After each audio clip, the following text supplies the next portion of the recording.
नमस्कार विद्यार्थियों, आज हम उपस्थित हैं एक सूत्र कारक का लेकर के और उस सूत्र का नाम है अनविहिते। अनविहिते सूत्र क्या कहता है? अनुक्त, अप्रधान। क्या कहते हैं?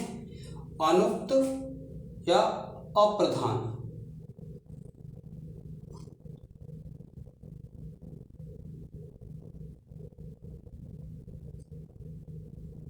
ये क्या है विद्यार्थियों? एक अधिकार सूत्र है। अधिकार आप जानते हैं कि इसका अधिकार चलता है कि अनविहिते का तात्पर्य है अप्रधान, अनुक्त। तो जब हम यहाँ से पढ़ेंगे तो जो सूत्र आएंगे आपके, उन सूत्रों में इसका अधिकार चलेगा। यानी हमें कारक सूत्रों में इस अर्थ को ग्रहण करना पड़ेगा कि अनुक्त कर्ता में या अप्रधान कर्ता में यह विभक्ति होती है।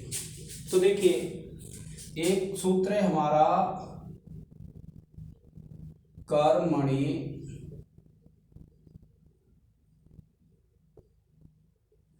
द्वितीया। कौन सा सूत्र है? कर्मणि द्वितीया। और यह दूसरे अध्याय के तीसरे पाद का दूसरा सूत्र है। दूसरे अध्याय के तीसरे पाद का दूसरा सूत्र है और यह कहता है अनुक्त कर्म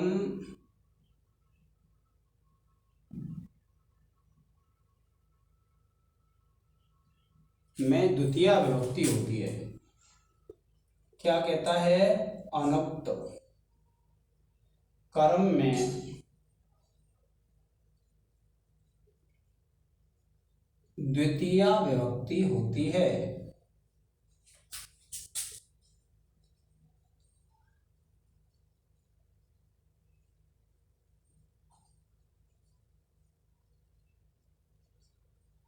देखिए, दो शब्द आते हैं आपके, एक तो होता है उक्त और एक होता है अनुक्त।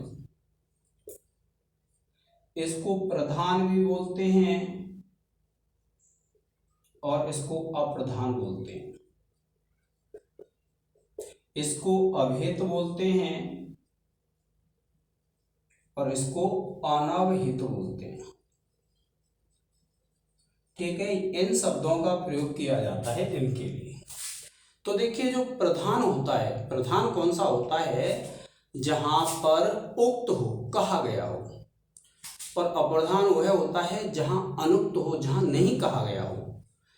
तो कर्म की बात चल रही है, तो कर्म हमारा कर्म वाच्य में उक्त होता है। कौन से में होता है? कर्म वाच्य में जो कर्म है वह क्या होता है? उक्त होता है। और आपको पता है कि कर्म वाच्य में कर्म में प्रथमा विभक्ति आती है। कौन सी विभक्ति आती है? प्रथमा विभक्ति आती है। और जब ये अनुक्त होगा तो इसमें कौन सी विभक्ति आएगी? द्वितीय। क्योंकि जो कर्तृवाच्य है और अन्य कर्तृवाच्य में क्या होता है?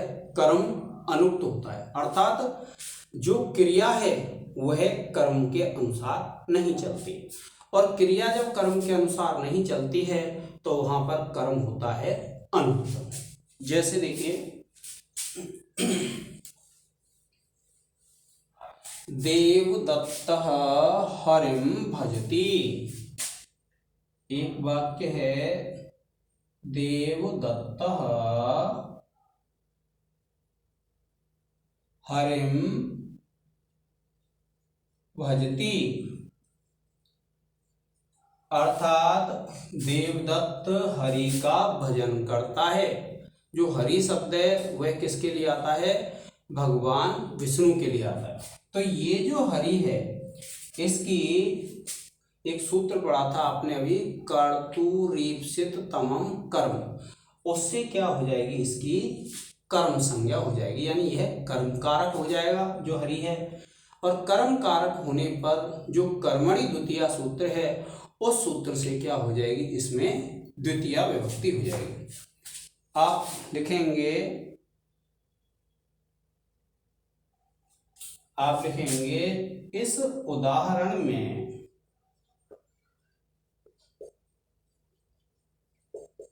भजन क्रिया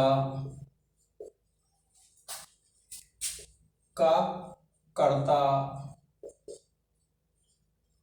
देवदत्त है।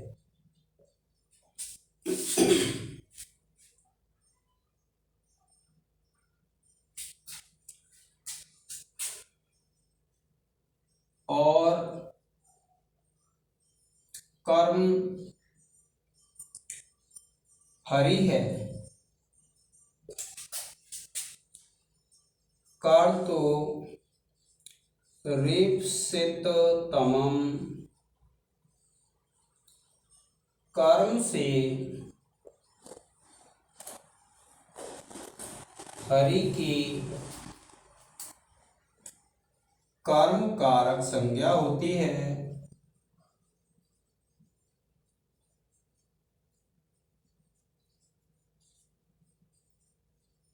तथा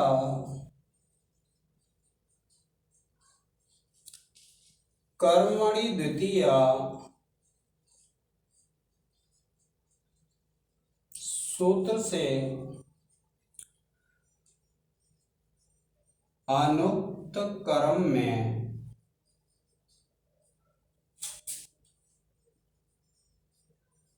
द्वितीया विभक्ति लगती है।